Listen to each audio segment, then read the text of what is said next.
Tiga.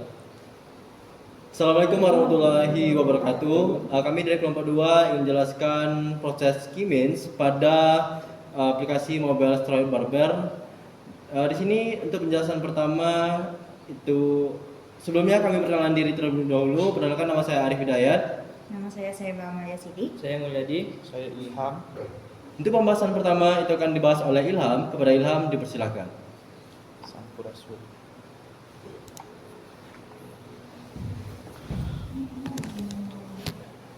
Baiklah, dalam aplikasi Barber Store ini kami tidak hanya mengelola pemesanan, tetapi juga membantu pemilik bisnis untuk memahami siapa pelanggan mereka sebenarnya melalui algoritma Key-Means clustering.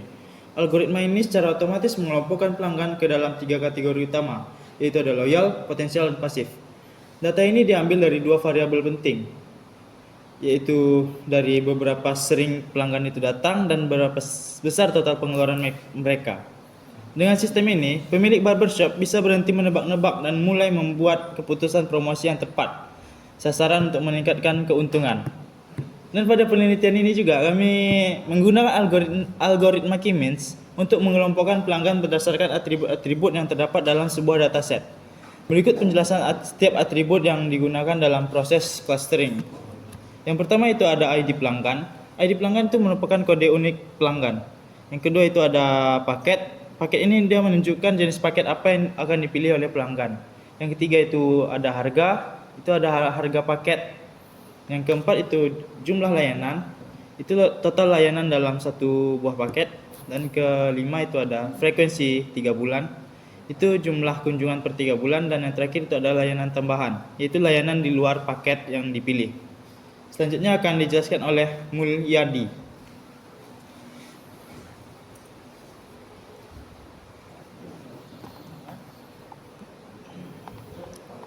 Baiklah, yang selanjutnya ada atribut, entitas, dan tipe data. Saya akan menjelaskan apa itu atribut, entitas, dan tipe data.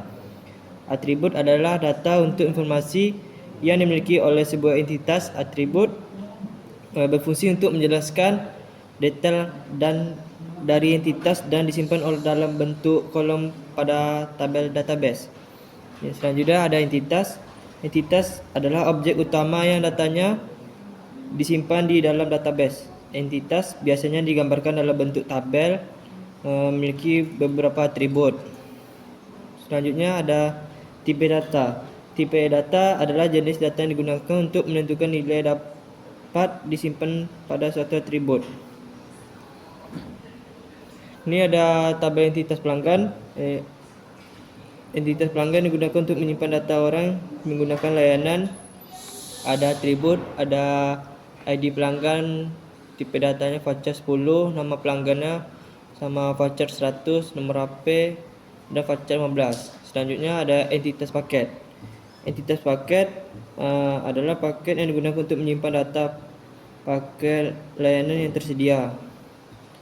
Ini ada atributnya, ada ID paket, tipe datanya ada in, nama paket, voucher 50, harga in sama jumlah main.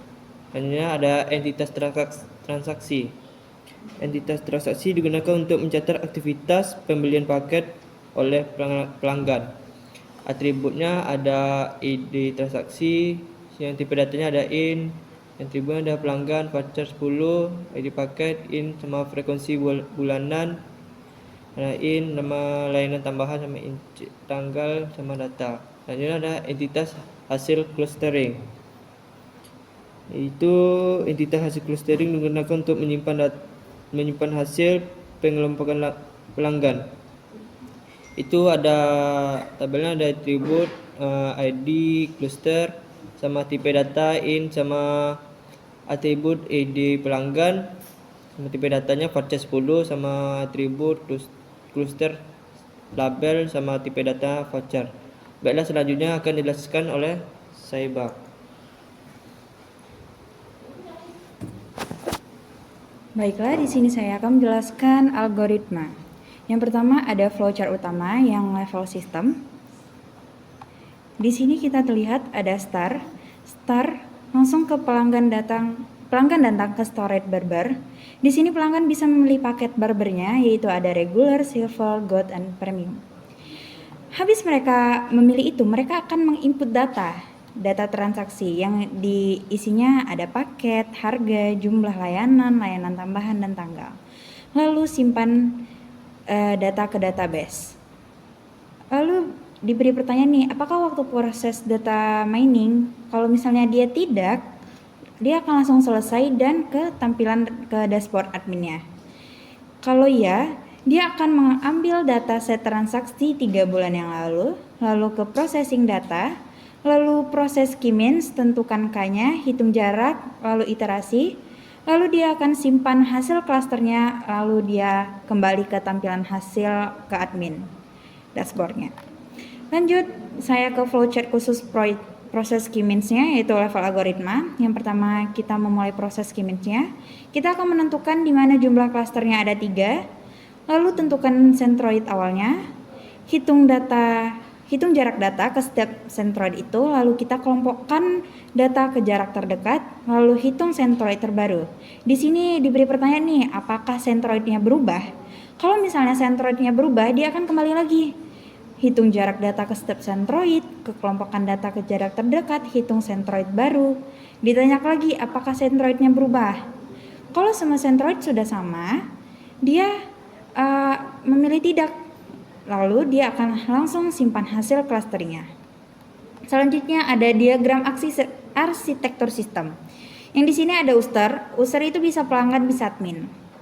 Lalu dia masuk ke aplikasi Barber Mobile, lalu backend server. Backend server ini isinya ada transaksi service dan data mining module. Data mining modulnya ini yang key means tadi. Terus dia akan masuk ke database. Database ini isinya ada data transaksi dan data set historis. Lanjut ke modul data mining key means algoritma, yaitu isinya ada processing data dan proses clusteringnya.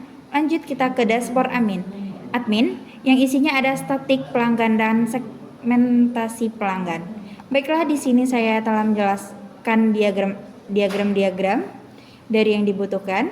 Lanjut, kita akan ke Arif Hidayat. Kepada Arif dipersilahkan.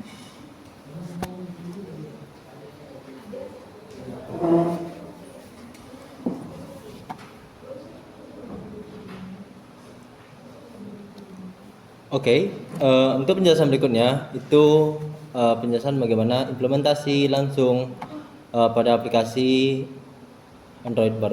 Steroid Barber. Nah, di sini pada program ini, pada program Kimet-nya diimplementasikan pada tampilan admin laporan pada tampilan ini, yang mana di sini pada programnya di sini menjelaskan proses hitung key means dari pivot point hitung key means sampai penutupnya. Lalu update key means UI di Centroid 1, Centroid 2 dan Centroid 3. Nah, untuk implementasi pada aplikasi langsung itu pada laporan itu kita akan scroll ke bawah. Di sini ada segmentasi pelanggan key means yang terdiri dari cluster 1 yaitu pelanggan yang loyal, cluster 2 pelanggan potensial, dan cluster 3 pelanggan yang pasif. Nah, di sini sebelumnya itu sudah dijelaskan oleh Ilham di awal. Nah, di sini kita bisa bagi 3 pelanggan. Apakah pelanggan itu loyal, potensial, atau termasuk pasif. Nah,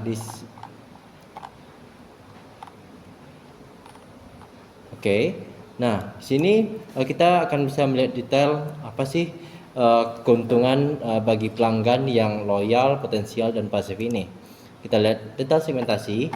Nah, jika cluster atau pelanggan yang loyal itu mendapatkan pelanggan yang sangat sering datang atau total belanja tinggi, berikan reward poin atau promo eksklusif agar mereka tetap setia. Nah, barbershop bisa menambahkan poin atau sedikit potongan harga untuk pelanggan ini. Nah, cluster 2 itu potensial. Nah, pada pelanggan ini yang sudah beberapa kali datang bisa diberikan diskon next visit untuk mendorong mereka menjadi pelanggan yang loyal. Nah, bisa ada poin-poin atau gratisan dari barber itu sendiri. Nah, cluster 3 yaitu pasif. Pelanggan yang hanya sesekali datang ke barbershop steroid itu. Nah, pelanggan baru atau yang sudah lama tidak datang, berikan pesan mungkin pengingat bagi pelanggan supaya ada promo-promo baru jika pelanggan tersebut datang lebih sering. Oke. Nah, di sini dijelaskan pada steroid ini jika pada waktu 3 bulan. Nah, jika pelanggannya datang sekali dan biaya barbershop itu hanya 50.000, itu akan masuk pada klaster pasif. Sedangkan pada potensial itu jika pelanggan masuk datang 2 kali dalam 3 bulan itu, dan biayanya bisa sampai 150.000, itu akan masuk ke potensial.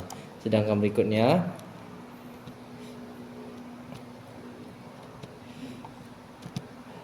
pelanggan yang loyal itu jika pelanggan datang 4 kali dalam 3 bulan itu dan masuk biaya yang dikeluarkannya 200.000 ke atas, itu akan masuk ke klaster 1 atau loyal atau pelanggan yang premium. Nah, mungkin itu saja penjelasan dari hasil implementasi langsung pada aplikasi Steroid Barber untuk proses Kimins ini.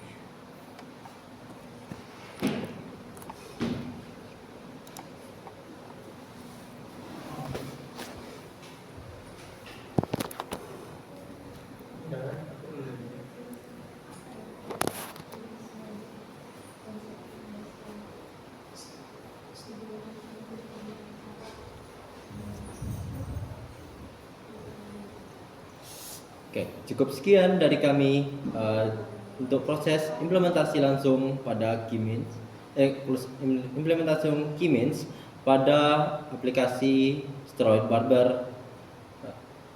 Terima kasih.